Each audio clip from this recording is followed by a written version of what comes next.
Hello guys and girls, welcome back to Geekism. My name is John T and we are here again in Planet Coaster. It's a Let's Build, but before we dive into it, we have to update our Hall of Patrons. It's a new month, so we have to come in here and add some names to it. We've random selected some of the animatronics here.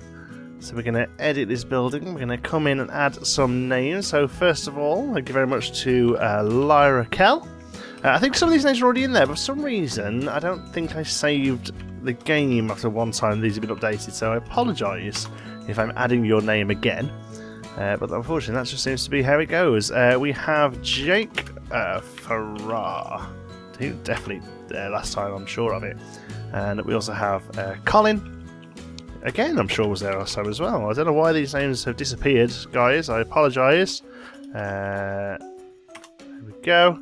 And finally, a new one joining us, Lacey May. Nothing personal, Lacey, that you are an alien.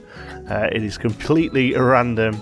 But there we go. They're the names added to the Patreon. Remember, if you want your names on the Patreon wall, all you have to do is head over to patreon.com/geekism.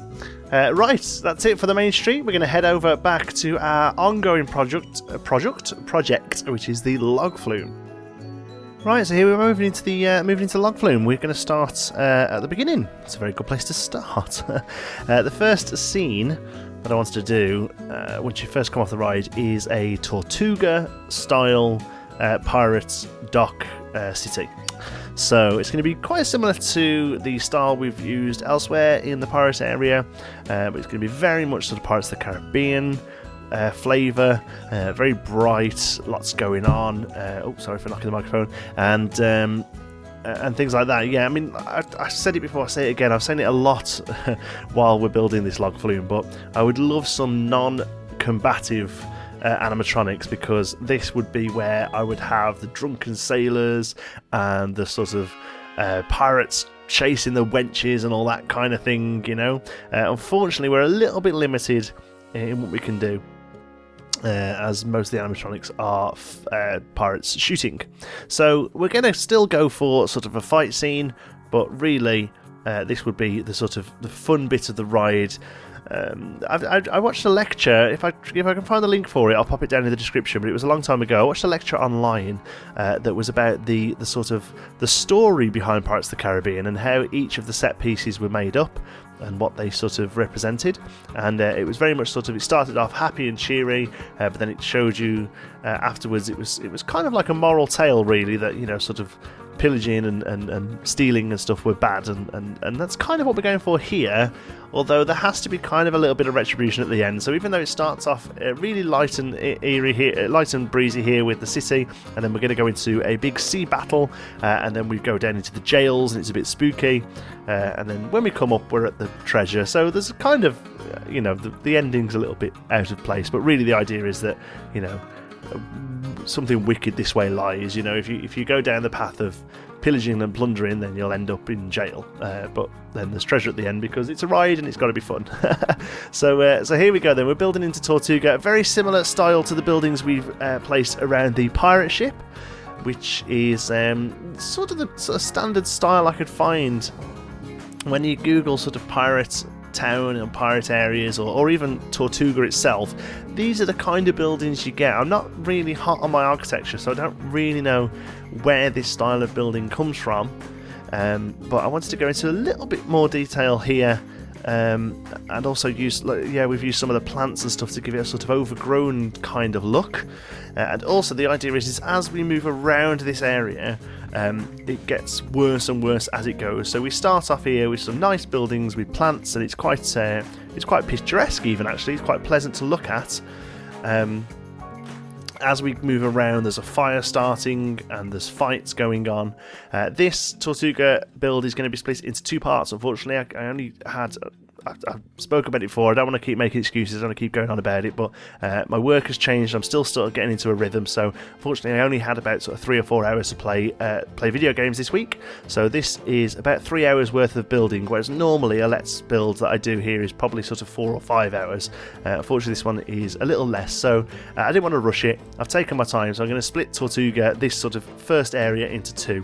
So here we go for a relatively picturesque area, and it moves into just the beginnings of a bit of a dodgy looking area. There's a bit of fire going on, and in the next one we'll make it look a lot more beaten and broken. The idea is that as you go through the area physically, you're also going through the area through time as well, and it shows you moving your way through a pirate battle into what will become the first drop of the ride, and an actual pirate sea battle, utilising the ships and possibly another animatronic that has been requested a lot on the channel. If you know what it is, pop it down in the comments. Let's see how many of you have been paying attention. So here we go onto the main build of this build. It's kind of a well, it started off as a bit of a jail, if I'm honest, and then it moved away from that into just a sort of regular building. The third one we do is a little bit more sort of structured. But what I did want to do here was try for a bit of a different shape. As most of the ones we've done so far in the pirate area have been pretty sort of standard. A lower floor made of brick, an upper floor made of stucco or plaster, that's slightly protruding, and then a relatively plain sloped roof, very much like the building there on the left with the sort of yellow stucco. So I wanted something a little bit different, but still kind of within the sort of piratey Mediterranean feel. We've put a sort of corner tower on this. I actually think it looks pretty good. I think it works out quite nicely in the end. That's my phone going off. They can talk to me later, can't they? I'm busy. So here we go. Yeah, we're adding the tower in here, and also it gives us opportunity to use some of these fantastic pirate flags that we've not used yet. The building we did around the pirate ship was quite sort of plain when it comes to the slightly over the top pieces, as in the sort of large skull and crossbones and things like that. And this is I tried to make this build a little bit more whimsical, only slightly though, because I still like the sort of realistic look, but trying to make this build slightly more whimsical. So we have got the sort of larger skull and crossbones and pirate flags and things like that, and to make it a little bit more sort of a caricature of a build, as opposed to something that looks relatively sort of proper. I need to go back and fix those ropes a little bit. They're a little off. In fact, I might do later on. I can't remember. So we had some lighting. This, when we finish the ride, I'll show it you completely in the dark. This is meant to be what we call a dark ride. This will all be enclosed eventually. The only way you can really truly get it as a dark ride is to close it in quite a thick layer of terrain.